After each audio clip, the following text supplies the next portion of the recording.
Rendez-vous du bonheur, chapitre 6. Les jours passaient et Thérence dès lors assumait son rôle de maître de maison consciencieusement. Ses cousines étaient contentes de lui et les domestiques faisaient bonne figure contre mauvaise fortune. La seule chose qui importait pour lui était que tout marchait comme il se devait. Ce matin-là, la journée était belle, radieuse et le soleil resplendissait. Césaria décida qu'il n'irait pas en ville, mais qu'il se promènerait et s'occuperait dans les vastes jardins du domaine. Ce sera comme un pique-nique et Draman nous apportera notre déjeuner là-bas, s'écria-t-elle avec joie. C'est une excellente idée dans la mesure où cela vous distrait tes sœurs et toi. Moi, je lirai dans ma chambre. Il n'en est pas question, mon cousin. Nous passons la journée tous les 6 dans le jardin comme si nous étions sortis et loin de la maison. Si tu restes dans ta chambre, qui veillera sur nous en cas de danger? Et puis, c'est quand nous sommes ensemble que c'est intéressant parce que nous formons comme une famille dont Afoué et toi êtes les parents, fit Césaria dans un rire. Son cousin la regarda en remuant la tête. Tu n'abandonnes jamais, toi, jamais. Ils se regardaient avec une lueur de défi dans les yeux. Césaria donna elle-même les instructions à Aminata pour le déjeuner et ils sortirent. Ils étaient habillés comme s'ils partaient pour un camping. Thérence Delors avait mis une culotte grise s'arrêtant aux genoux et qui mettait en valeur ses mollets velus et étonnamment musclés.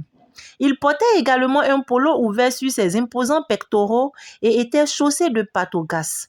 Afoué, ravi de cette initiative que prenait Césaria et qui lui permettait d'être dans l'environnement immédiat de son adoré, portait une salopette bleu ciel avec un t-shirt blanc et des tennis. Césaria avait mis un pantalon chasseur marron avec une chemise en coton de la même couleur. Elle portait en bandoulière son appareil photo comme une gourde. Le groupe envahit l'immense jardin fleuri. Pascal, le jeune jardinier, les accueillit avec un large sourire. Cette visite de son domaine lui permettait de prouver ses compétences au jeune maître. D'ailleurs, il n'avait pas besoin de faire du zèle. Le jardin impeccablement tenu, le parterre floral, les plantes harmonieusement taillées et la propriété des allées attestaient qu'il prenait son travail très à cœur. Les filles lui posaient des questions. Elles voulaient surtout connaître les noms des plantes et leur lieu de provenance. Même Pascal ignorait pratiquement tous les noms sauf les plus communs. Afoué vint à sa rescousse et nomma avec une aisance déconcertante toutes les fleurs que désignaient les filles. Ça, c'est une azalée avec des pétales rosés. Celle-là, c'est un bégonia que l'on peut reconnaître par ses longues fleurs orangées et en doigts de gants. Là-bas, c'est une jonquille avec son unique fleur jaune. Et celle-ci, elle sent si bon, s'écria Céleste en portant une grappe de fleurs mauves à ses narines. C'est le lilas. Il est effectivement très odorant, confirma Afoué. Celle-ci également sent bon, s'exclama à son tour Céline. Oui, c'est ma préférée. C'est le jasmin, s'écria encore Afoué. Le regard de Thérence Delors n'avait pas quitté la jeune femme tout le temps qu'elle nommait les fleurs. Pour lui, il était clair qu'elle avait monté un cours avec Césaria et joué à la botaniste calée pour l'impressionner. Il regarda cette dernière qui l'observait et sourit avec ironie, comme pour lui dire qu'il n'était pas dupe de leur mise en scène. Pourtant, ça existe réellement les nounous savantes, souffla-t-elle en répondant à son sourire. Le groupe chemina jusqu'à l'étang. L'endroit était agréable et aménagé avec un raffinement exquis. Des canards barbotaient dans l'eau entre les nénuphars et les sagettes. Ils s'assirent sur des blocs de pierre et jetaient des grains et des mie de pain aux palmipèdes. Césaria saisit son appareil photo et voulut prendre des photos de souvenirs pour immortaliser cette belle journée, dit-elle. Elle plaça Céleste à côté de Céline devant et Thérence et Afoué qui portaient Cédric derrière. Afoué, rapproche-toi de Thérence, il ne te mangera pas. Et toi, Delors, tu pourrais l'attraper par la taille, s'il te plaît? Elle ne pique pas. Soyez naturel. Il faut que sur l'image, on sente qu'il s'agit d'une photo de famille, exigea-t-elle. Les interpellés lui obéirent et s'exécutèrent comme s'ils étaient tous les deux sous son charme et son autorité. Étrangement, Thérence Delors ne trouva pas la situation indécente et ridicule. Il éprouva un trouble singulier de sentir le corps ardent de la jeune femme pressé contre le sien. Afoué elle-même était transportée de joie. Elle évitait de respirer pour ne pas se réveiller de ce qui lui paraissait comme un doux songe. Le temps semblait s'être arrêté, le chant des oiseaux dans les arbres s'était amplifié dans un hymne à l'amour et au bonheur. Ce fut les balbutiements de Cédric qui les ramenaient à la réalité. Il était 13 heures et le nourrisson réclamait son déjeuner. Ce fut à ce moment qu'ils aperçurent Draman, qui venait dans leur direction avec 2 grands paniers chargés de victuailles. Il fut pleinement heureux de cette coïncidence. Césaria qui, comme d'habitude, s'était approprié la direction de la sortie, indiqua la patame au boy et ils s'y rendirent tous à sa suite. Dédaignant la table, elle étendit une nappe dans un coin propre et ils s'installaient avec beaucoup de gaieté.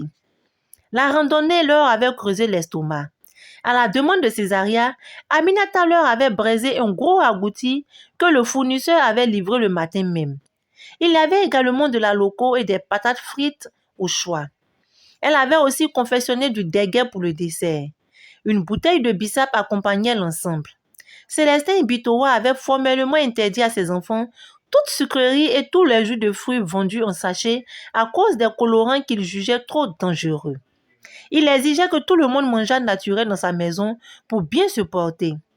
En voyant la bouteille de vin de qualité supérieure, millésimée, couchée au fond du panier, Thérèse Delord, qui était connaisseur, leva des yeux surpris sur sa cousine. « C'est un Sauvignon, s'il te plaît, » s'exclama Césaria avec un clin d'œil. « C'est mon cadeau à tous les deux pour cette belle journée que vous nous permettez de passer, fit-elle d'un ton profondément reconnaissant. Thérèse Delord sourit. Après le déjeuner qui avait duré pratiquement 2 heures, le petit groupe reprit sa balade dans le parc. Les enfants firent du jardinage avec Pascal. Cédric, lui, arrachait les feuilles des plantes au lieu de les arroser. Puis, le soir tomba et ils regagnaient la maison. Ce fut une merveilleuse journée que tous avaient pleinement appréciée. Thérèse Delord dut reconnaître qu'il avait passé de beaux moments. Depuis cette nuit où Afoué et lui avaient fait l'amour, il éprouvait des sentiments étranges et contradictoires à l'égard de la jeune femme. C'étaient des singulières sensations qui n'arrivaient pas à s'expliquer, encore moins à endiguer. C'était d'ailleurs pour cette raison qu'il ne lui avait pas demandé de revenir dans sa chambre, malgré la furieuse envie qu'il avait d'elle. La situation de Thérèse Delord était d'autant plus délicate que Césaria ne ratait pas la moindre occasion pour lui compliquer la tâche. Elle trouvait toujours des astuces qui créaient un contact direct entre la nounou et lui. Un jour, Césaria profita du fait qu'Aminata s'absentait pendant toute une journée pour dire que son groupe allait s'occuper de la cuisine. Quand Thérèse Delord lui dit qu'il ne serait pas de la partie, elle lui retorqua que c'était à ses risques et périls. Si tu refuses de nous apporter ton aide pour la cuisine, eh bien, nous aurons tous des frites au poulet et au déjeuner. Et je précise bien que ce sera du poulet de chair. Thérèse Delord fit une grimace et se tint l'estomac. On aurait dit qu'il était pris d'une violente nausée. Comme la plupart des personnes ayant séjourné en Europe, le jeune homme avait une sainte horreur du poulet frite. Il avait, disait-il, pratiquement mangé chaque jour cette nourriture pendant tout son séjour. « On va donc se cuisiner un bon plat bien de chez nous, n'est-ce pas ?» lui demanda Césaria en riant. « On ne peut pas dire que j'ai vraiment le choix. Tu es une vraie despote, » fit Thérèse Delord en remuant la tête. « Seulement quand il le faut. Nous allons tous ensemble préparer du bon foufou, » dit Césaria en se sauvant vers sa chambre. Elle redescendit quelques minutes après avec une fiche Bristol sur laquelle étaient marqués les ingrédients et la recette du foufou. Sa mère, Cécilia Ibitowa, était une ébriée de pure souche. Chez son peuple, le foufou était un plat d'une grande importance dont la préparation se transmettait de mère en fille, de génération en génération. Elle avait donc commencé à instruire sa fille aînée aux finesses de ce plat. Césaria réunit son équipe et il prit la cuisine d'assaut. « Afoué, charge-toi de rassembler les ingrédients. Ouvre le réfrigérateur et sors-nous tout ce qu'il y a de bon. Nous avons besoin de poissons frais et fumés, du bon poisson de préférence du mâchoiron, de la viande de brousse fumée, des crabes, des crevettes fumées. Prends tous les condiments pour faire une sauce, sauf du gombo. Maman est formelle sur ce point. Il nous faut également de la bonne banane pas trop verte ni trop mûre et surtout de l'huile rouge. » Des tâches furent affectées à chacun, de Thérèse Delors jusqu'à Cédric. Pour l'instant, tu peux donner un coup de main à Afoué pour éplucher les bananes, dit Césaria au jeune homme. Mais nous aurons surtout besoin de toi quand la banane sera cuite à point. À ce moment-là, tes gros muscles seront sollicités pour l'écraser dans le mortier. Césaria avait bien assimilé les leçons de sa mère. La banane du foufou était préparée dans la sauce même et non à part. Elle ajouta donc les bananes à la sauce après l'avoir laissé bouillir le temps nécessaire pour cuire la viande. Bon, en attendant la cuisson des bananes, on va se rendre dans le verger pour cueillir les fruits qui serviront à faire le jus de fruits. Aujourd'hui, je propose du jus de la passion. Le groupe sortit par une des portes de la cuisine donnant sur le jardin. Ils ramassaient les fruits de la passion tombés sous les arbres. Thérèse Delors en cueillit quelques-uns. Quand il eut suffisamment de fruits, ils regagnaient la maison. Ils préparaient leur jus de fruits et achevaient la cuisson du repas. Afoué était folle de joie. Elle avait la délicieuse sensation qu'elle était la maîtresse des maisons et préparait le repas pour sa famille avec l'aide de son mari adoré. Ma pauvre petite, arrête de rêver.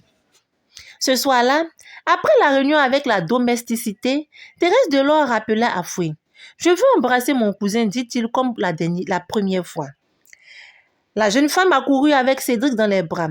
Elle également se posait beaucoup de questions concernant cette fameuse nuit pendant laquelle elle avait vibré dans les bras de cet amant expert. Elle se demandait pourquoi il ne lui avait plus dit d'aller le rejoindre dans sa chambre. Ses amis lui avaient soufflé que les jeunes couples faisaient l'amour chaque nuit, parfois plusieurs fois au cours d'une même journée. Mais quand elle réalisa que Thérèse Delors et elle ne formaient pas un couple, son cœur se pinça douloureusement. Elle n'était que la domestique dont il avait eu envie une nuit, juste pour assouvir momentanément sa libido. C'est pourquoi le bonheur d'Afoué fut à son comble quand enfin l'homme qu'elle aimait le plus au monde la rappela. Elle se pencha sur lui pour lui permettre d'embrasser son cousin et surtout de lui murmurer cette sublime phrase qui avait tant fait battre son cœur, ce rendez-vous du bonheur qu'il allait lui murmurer sans en avoir l'air comme il avait si bien su le faire la dernière fois. Mais Thérèse Delors se contenta de poser ses lèvres sur les joues rondes de Cédric endormi. Il n'adressa pas la parole à Afoué. Elle resta longuement penchée dans l'attente de cette divine phrase, mais il ne la susura pas. Elle baigna dans les effluves musqués et capiteux qui émanaient de lui et accéléraient son pouls. Elle se redressa et se sauva, le cœur en 1000 morceaux. Après la fuite d'Afoué, Thérèse Delors se leva et quitta précipitamment sa petit salon. Il se rendit dans les jardins où un zéphyr et les senteurs des fleurs apaisaient son âme. Il était en proie à une violente émotion, un trouble inaccoutumé qui faisait palpiter son cœur comme un candidat à un examen. Ce qui lui arrivait n'était pas normal. Il ne pouvait pas être aussi fébrile, perdre son légendaire self-control devant une nounou, une domestique. Quand il avait demandé à embrasser Cédric, il avait le rendez-vous sur la langue, mais il n'avait pas pu le lui donner parce que quelque chose au fond de lui exigeait qu'il témoignât de l'égard du respect à la jeune femme. Une petite voix qui lui disait qu'il n'avait pas le droit de la traiter comme il le faisait. Quand Thérèse Delors regagna sa chambre, il eut toutes les peines du monde à trouver le sommeil. Le désir qu'il avait de la jeune femme était désormais furieux, exacerbé. Son cœur, sa chair, son être en entier se tendait vers Afoué. Et la même voix qui quelque temps auparavant l'avait arrêté exigeait qu'à présent, ce soit lui qui se rende dans la chambre de la jeune femme.